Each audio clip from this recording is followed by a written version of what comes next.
Friends, एक बार फिर से आपका स्वागत है the jobs point India YouTube channel पे। काफ़ी दिन हो गए मैंने वीडियो नहीं बनाई, कुछ प्रॉब्लम्स की वजह से। तो फ्रेंड्स, आज हम फिर डिस्कस करेंगे एक नई जॉब के बारे में। रोजाना, जैसा कि हम पहले भी रोज़ाना सीरीज़ एक ले आते थे, उसी तरीके से आज हम फिर एक नई जॉब के बारे में बात करेंगे। और इस नई वैकेंसी को जो आई है, ये आई है उत्तर प्रदेश सबॉर्डिनेट सर्विस कमीशन की तरफ से।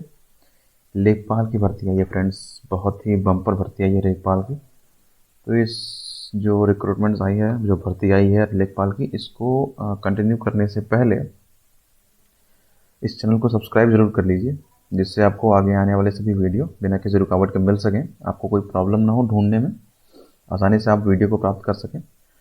तो फ्रेंड्स, चलिए चलते हैं और देखते हैं क्या है नई वैकेंसी जो आ रखी है लेखपाल की भर्ती के लिए। तो फ्रेंड्स, जैसा कि मैंने आपको बताया, बहुत ही बम्पर भर्ती निकली हुई है। 8,085 पोस्ट निकली हुई है लेखपाल भर्ती 2022 में। Uttar Pradesh subordinate service commission selection commission की तरफ से आ रखी है। फ्रेंड्स, इसमें जो जैसा कि यहाँ देख रहे हैं आप, नोटिफिकेशन नंबर 01 परीक्षा 2022 है।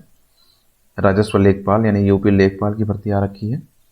तो इसमें जो स्टार्टिंग डेट है एप्लीकेशन को फिल करने की, वो 7 जनवरी है। 28 जनवरी इसकी लास्ट डेट है। आप इसकी फ़ीस को पे कर सकते हैं 28 जनवरी तक, और जो फॉर्म करेक्शन है वो 4 फरवरी से लास्ट डेट है उसकी, 4 फरवरी तक ये फॉर्म को करेक्शन डेट जो है उसकी लास्ट। एप्लीकेशन फ़ीस की बात करें तो आप जनरल हैं, ओबीसी हैं, ईडब्ल्यूएस हैं, एससी हैं, एसटी हैं, या फिजिकली हैंडीकैप हैं, किसी भी कैटेगरी से आप रिलेटेड हैं, तो आपकी जो फीस है वो 25 रुपये है टोटल। और जो पेमेंट मोड है वो 2 ही मोड है, या तो आप ऑनलाइन मोड में जमा कर सकते हैं, यानी कि आप फीस को ऑनलाइन पे कर सकते हैं, और दूसरा ऑप्शन है एसबीआई का ई चालान मोड, यानी एसबीआई के ई चालान के थ्रू भी आप इस पेमेंट को कर सकते हैं।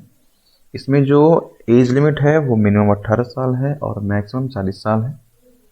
वैकेंसी की डिटेल देख लेते हैं यहाँ पे। जैसा कि मैंने आपको बताया कि राजस्व लेखपाल यानी यूपी में लेखपाल की भर्ती आ रखी है। टोटल वैकेंसी है 8,085।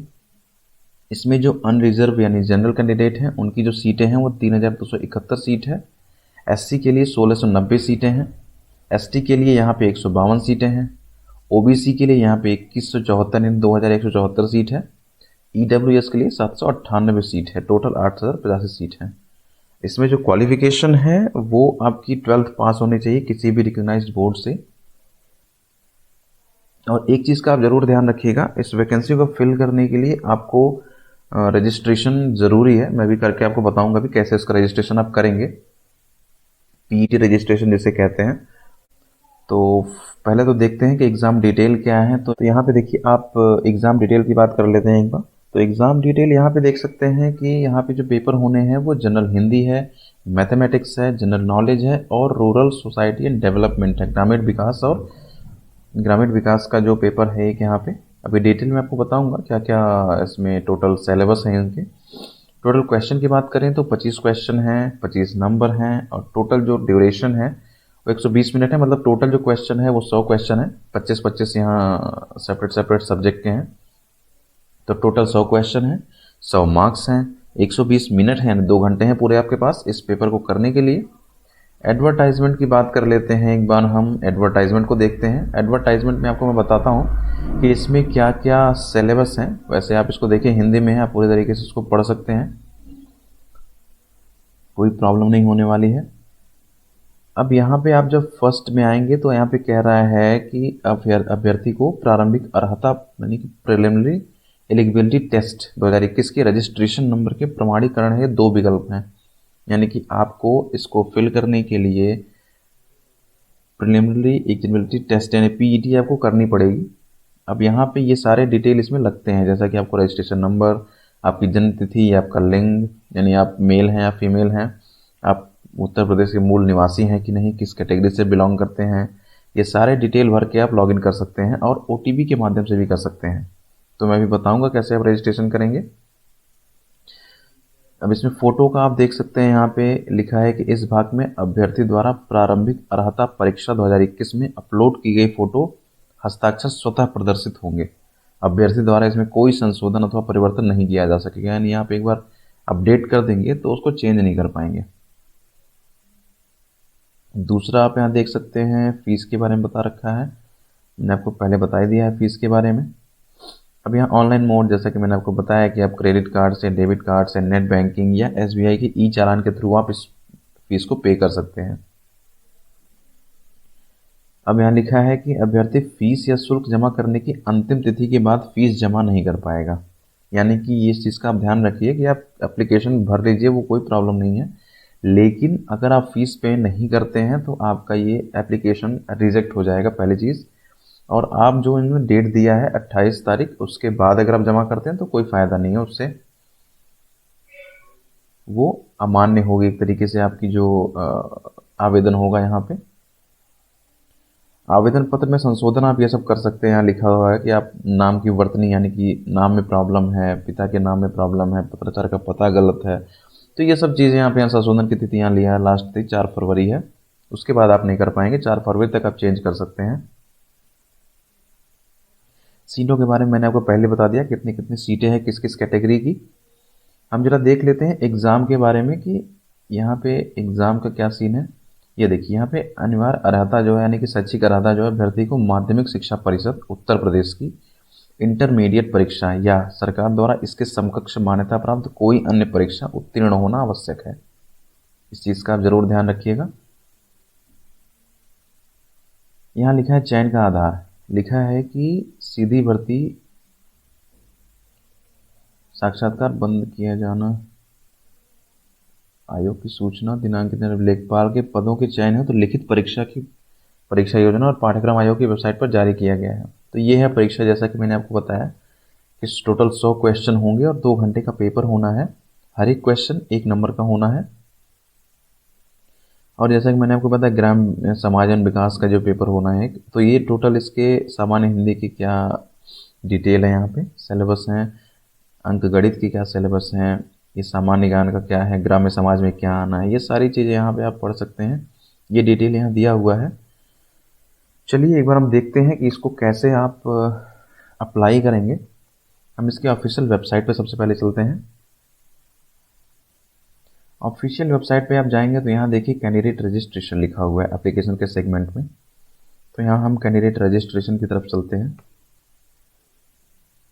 अब यहाँ कैंडिडेट रजिस्ट्रेशन में आप एडवर्टाइजमेंट डेट और नंबर, एडवर्टाइजमेंट की डेट 7 जनवरी है और 01 एग्ज़ाम 2022 है। तो ये है हमारा डायरेक्ट रिक्रूटमेंट जो हमें फिल करना है, 7 जनवरी से 28 जनवरी तक है। 28 जनवरी फी डिपॉजिट की डेट है। मॉडिफिकेशन की जो लास्ट डेट है वो 7 जनवरी से लेकर 4 फरवरी तक है, यानी 4 फरवरी के बाद आप इसको एडिट नहीं कर पाएंगे। एडवर्टाइजमेंट को आप चेक करना चाहते हैं, आप यहाँ चेक कर सकते हैं। यूजर इंस्ट्रक्शन को आप यहाँ चेक कर सकते हैं। यूजर इंस्ट्रक्शन यहाँ पे आप क्लिक करिएगा, click here to instruction process. तो यहाँ पे आपको यूजर इंस्ट्रक्शन दिख जाएगा, क्या क्या चीज़ें कैसे कैसे मांगी गई हैं, कैसे कैसे आप अपलोड करेंगे, कैसे कैसे आवेदन करेंगे, ये सारी चीज़ें यहाँ पे दी गई हैं। Sample of detail application form, जो एप्लीकेशन फॉर्म है उसका डिटेलिंग भी दिया गया है यहाँ पे, आप उसको चेक कर सकते हैं। हम थोड़ा बैक चलते हैं। यहाँ पे आप सीधा अप्लाई पे क्लिक करिए। जैसे आपने यहाँ अप्लाई पे क्लिक किया, अप्लाई पे क्लिक करते ही नीचे एक सेक्शन ओपन होगा, board of revenue Uttar Pradesh Lucknow, post है लेखपाल की। कैंडिडेट रजिस्ट्रेशन पे आप क्लिक करेंगे। यहाँ पे जैसे ही कैंडिडेट रजिस्ट्रेशन पे आप क्लिक करेंगे, यहाँ पे लिखा है documents related essential qualification for the post. Document related ये सीरियल नंबर है और ये 3 प्रोसेस हैं टोटल इसके। Click here to post vacancy verification, तो आप यहाँ क्लिक कर सकते हैं। तो यहाँ पे कितनी कितनी सीटें हैं वो सारी चीज़ें यहाँ पे ऑलरेडी आपको दे दी गई हैं, आप यहाँ से भी चेक कर सकते हैं, ऑलरेडी आपने पढ़ भी लिया होगा। यहाँ पे आप डिटेल आइएगा तो लिखा है आवेदन पत्र भरने के लिए निर्देश। तो पहले निर्देश है केवल वे अभ्यर्थी जो आयोग द्वारा आयोजित प्रारंभिक अर्हता परीक्षा में उपस्थित हुए हैं और जिनके पास स्कोर कार्ड है, इस मुख्य परीक्षा में भाग लेने के लिए आवेदन कर सकते हैं। यानी कि जिनके पास प्रारंभिक अर्हता परीक्षा में जो उत्तीर्ण हुए, जो उपस्थित हुए थे और स्कोर कार्ड है वैध संख्या के साथ, वही यानी कि वही जो है इसके लिए आवेदन के लिए पात्र हैं। इसके अलावा अन्यथा अदर कोई भी पर्सन यहाँ आवेदन नहीं कर सकता या आवेदन नहीं करना चाहिए, कोई फ़ायदा नहीं होगा उसका। दूसरा है, अभ्यर्थी को यह सुनिश्चित कर लेना चाहिए कि विज्ञापन में प्रकाशित अनिवार्य योग्यता रखता है, यानी कि जो एलिजिबिलिटी यहाँ दी हुई है वो एलिजिबिलिटी आपके पास होनी चाहिए। तीसरा यहाँ पे है, अभ्यर्थी द्वारा प्रारंभिक अर्हता परीक्षा आवेदन में भरी गई सारी जानकारी स्वचालित रूप से इस आवेदन में प्रदर्शित होगी। यानी कि जो आपने पीईटी यानी जो आवेदन किया था आपने प्रारंभिक अर्हता परीक्षा के लिए, उसमें जो भी डिटेल आपने फिल किया है वो ऑटोमेटिकली यहाँ पे आपको इस एप्लीकेशन फॉर्म में दिखाई देगी। इस चीज़ का आप ध्यान रखिएगा।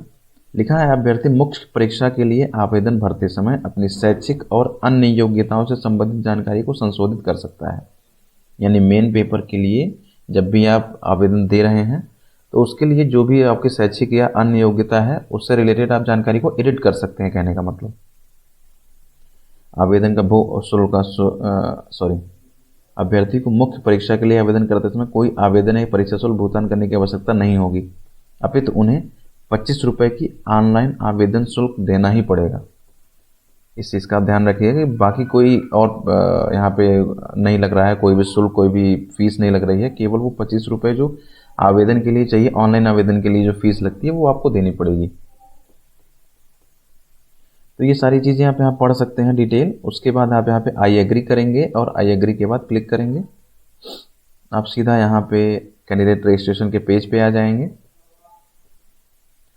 अब आप यहाँ पे लिखा है कि अपने पर्सनल डिटेल से करना चाहते हैं या ओटीपी से करना चाहते हैं। अगर आप पर्सनल डिटेल से करना चाहते हैं तो आपको यहाँ प्रारंभिक अर्हता परीक्षा का जो रजिस्ट्रेशन नंबर था यानी पीईटी रजिस्ट्रेशन नंबर वो आपको फिल करना होगा, मैंडेटरी है। अदरवाइज आप ओटीपी के थ्रू और आपको डेट ऑफ बर्थ फिल करना है। यहाँ देखिए रेड कलर लगे हैं, रेड स्टार मार्क, वो आपको यहाँ पे मैंडेटरी है फिल करना। जितने भी स्टार हैं, एक डेट ऑफ बर्थ फिल करना पड़ेगा, आपको अपना जेंडर फिल करना पड़ेगा, आप यूपी के हैं कि नहीं वो भी आपको दिखाना पड़ेगा, किस कैटेगरी से बिलोंग करते हैं। वेरिफिकेशन कोड ये आपको फिल करनी होगी यहाँ से देख के, और क्लिक हियर टू प्रोसीड कर सकते हैं। दूसरा ऑप्शन ये है कि आप थ्रू द ओटीपी कर सकते हैं। तो ओटीपी के लिए आप यहाँ पे सिलेक्ट करेंगे और यहाँ पे आपको रजिस्ट्रेशन नंबर फिर भी देना पड़ेगा पीईटी का।